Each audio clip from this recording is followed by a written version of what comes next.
This is the third gate, second Dharma talk. It's about the importance and the historical context of Zen. So Zen is renowned for its emphasis on meditation, direct experience. It has profoundly influenced spiritual traditions, art and philosophy worldwide.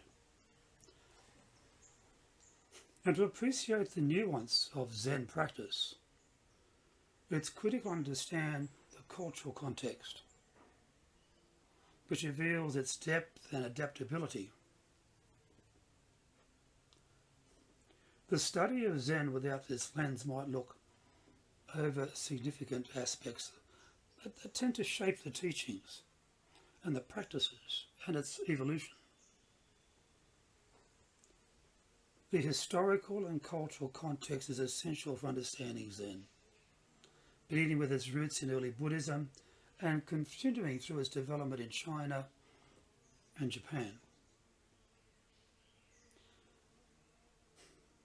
By considering the socio-political conditions, cultural traditions and religious synchronism that influence Zen,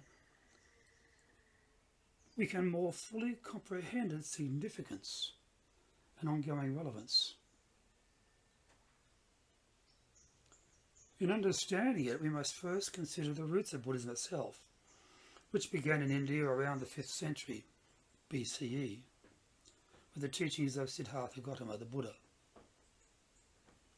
Now, the Buddha's teachings focus on the Four Noble Truths and the Eightfold Path,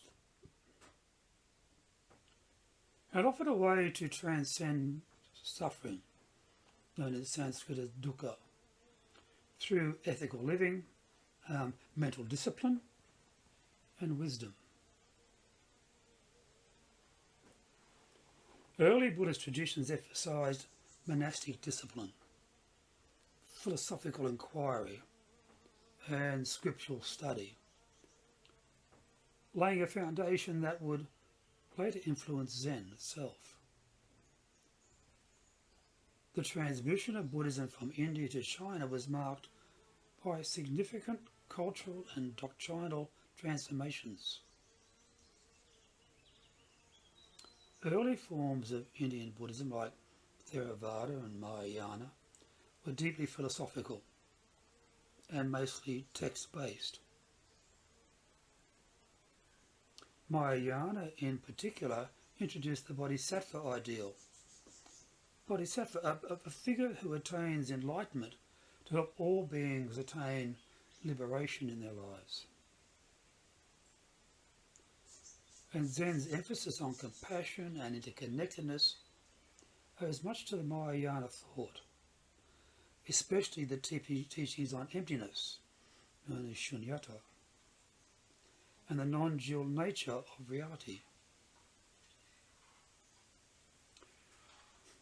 Known as Chan in China, Zen took root in about the 6th century, when an Indian monk by the name of Dharma is said to have arrived into China bringing a new approach to Buddhism, new approach to the Buddhist practice.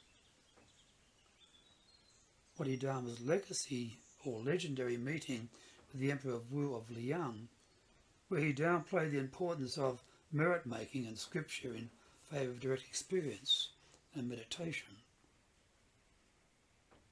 It marked a significant shift in Buddhist thought.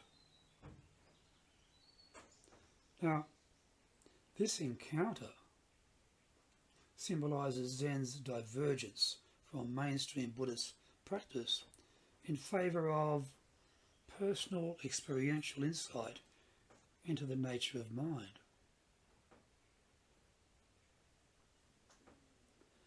China's cultural and philosophical traditions had significant impact on the formation of Chan, in particular Taoism.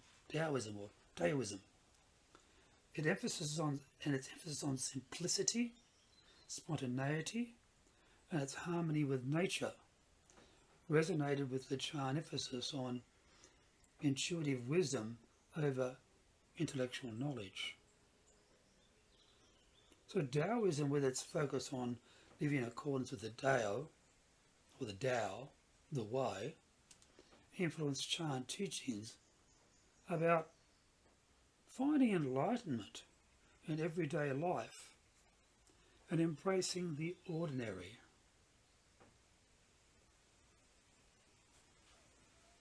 Chan masters often employed paradoxical statements and enigmatic teachings, such as koans, to push students beyond rational thought, so to experience their true nature directly. Now, understanding the Taoist influence helps clarify the Chan rejection of formalization and the cultivation of an intuitive, non-dualistic understanding of reality. Zen's transmission to Japan in the 12th century marked another transformation, influenced heavily by Japanese culture and historical circumstances. Two key Zen schools emerged in Japan, Rinzai and Soto, each offering distinct approaches to practice. Rinzai Zen, introduced by the monk Enzai, emphasized koan study, sudden enlightenment, satori, and discipline that was favored by the warrior class, or samurai, during the Kamakura period. Samurai embraced Zen because of its teachings on impermanence, not attachment, and also about its calmness in the face of death. And this resonated with their way of life. Zen training was seen as a way to cultivate mental clarity and fearlessness, qualities that were highly valued by the warriors. Soto Zen, brought to Japan by Dojin, took a different approach, focusing on shikantaza, or just sitting meditation. Dojin's emphasis on practice as enlightenment itself, rather than the means to an end. It has had a lasting influence on Zen thought. This subtle shift in understanding meditation as an ongoing practice of embodying awakening reflects not only philosophical differences with Zen, but also the Japanese cultural emphasis on refined, disciplined practice over dramatic, sudden, enlightened experiences.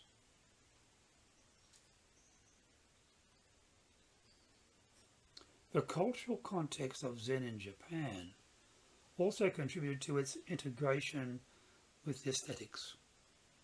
Japanese Zen has left an indelible mark on art forms such as tea ceremonies, flower arranging, calligraphy, landscape gardening. The Zen aesthetic is characterized by simplicity, asymmetrical and natural beauty, and is deeply rooted in the principle of what they call wabi-sabi, which values imperfection and transience. Understanding this cultural context helps to appreciate how Zen extends beyond the Zendo, the meditation hall, into everyday life, and it's for teaching practitioners to find beauty and insight in the mundane. Now, Zen's philosophical and practical evolution is inextricably linked with its historical and cultural milieu. As Buddhism spread across Asia, it did not do so in a vacuum. Rather, it absorbed and integrated elements of the culture it encountered. The interplay between indigenous spiritual traditions and Buddhist teachings shaped the unique character of Zen. A key teaching in Zen inherited from the Mahayana Buddhism is the context of emptiness, shunyata. However, in China, this concept is interpreted throughout the lens of the Taoist naturalism. Taoism focused on the inevitable nature of the Tao and its emphasis on living in harmony with the natural world this particularly resonated with the Buddhist teachings on emptiness. So Taoist texts such as the Tao Te Ching suggest that the world is fluid and cannot be grasped just through rational thinking. And this aligns with Zen's teachings that ultimate reality is beyond intellectual comprehension.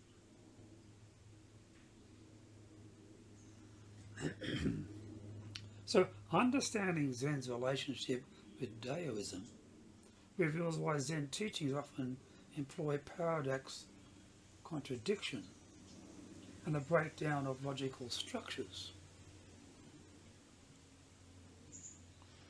In that very famous Zen koan, "What is the sound of one hand clapping?" the practitioner is not meant to provide a rational answer,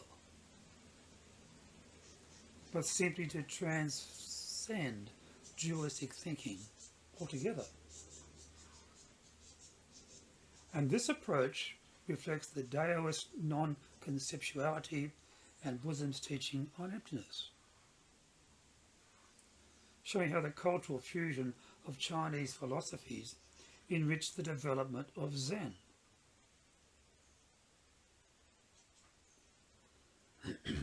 Confucianism was another dominant philosophical system in China.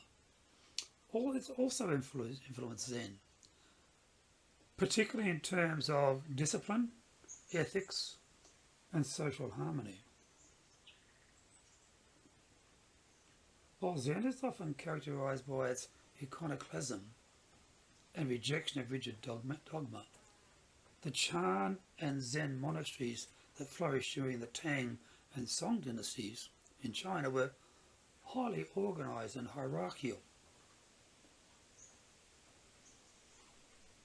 The monastic codes of conduct and the emphasis on respect for authority and tradition in Zen can be traced to the Confucian ideals of filial piety and social order.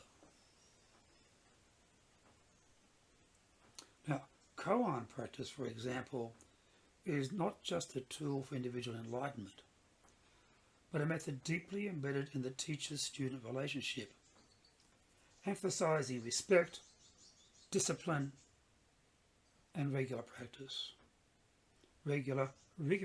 practice. And the structure of Zen communities often mirrors Confucian ideas of hierarchical and mutual responsibility, particularly in the ways novices train under senior monks and adhere to the schedule of the monastery. This Confucian influence helps us understand why Zen, despite its seemingly radical rejection of conventional wisdom, still places a strong emphasis on discipline and particularly moral conduct. And then in the modern era, Zen has spread beyond Asia, becoming a global spiritual tradition. However, as Zen has adapted to the Western context, there's a risk that the historical and cultural nuances of tradition may be overlooked or even simplified. So Zen's integration into Western mindfulness practices, psychotherapy, and secular spiritual movements, it has raised questions about the extent to which it can be separated from its cultural and historical roots.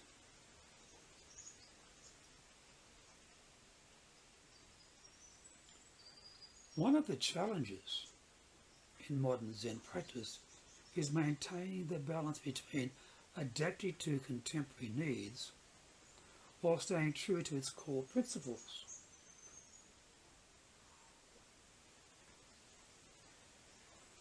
Western practitioners often focus on the meditative and psychological aspects of Zen, and sometimes neglecting its ethical foundations, its ritual, and its importance of the community, the Sangha. However, without an understanding of the cultural context from which Zen emerged, key elements of the practice may be lost or maybe even misunderstood. For example, the Western influence on, or Western emphasis on individualism can sometimes clash with Zen's communal ethos, where practitioners are encouraged to support one another and dissolve the ego through shared practice. Similarly, Zen's integration into samurai ethos, with its focus on honour, loyalty and readiness for death, offers a perspective on life and death that contrasts with many modern Western sensibilities.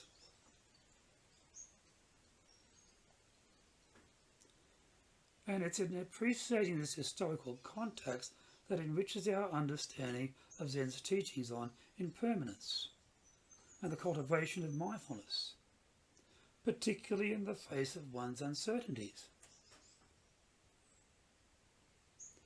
Therefore, understanding the historical and cultural context of Zen is crucial in fully appreciating its teachings, practices, and impact. From its origins in the Indian Buddhism and its transformation through Chinese and Japanese cultural influences to its global spread in the modern era, Zen has adapted to diverse contexts while maintaining its core emphasis on direct experience and meditation.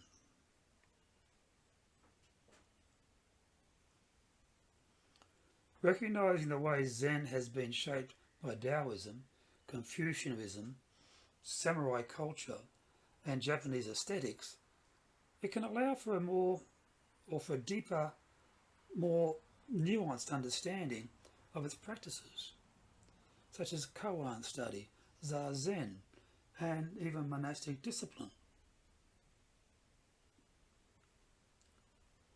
Without this historical and cultural perspective, Zen's rich tapestry of meaning might be reduced to simple meditation technique or self-help philosophy, losing the depths of its teachings on compassion, impermanence, and interconnectedness.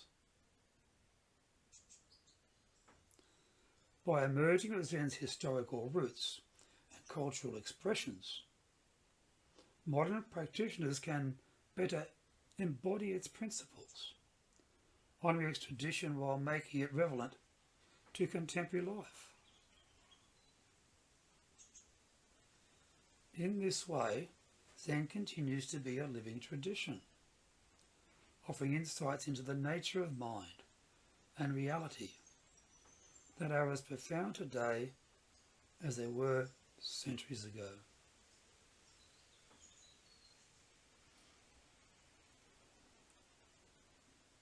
Thank you for listening today.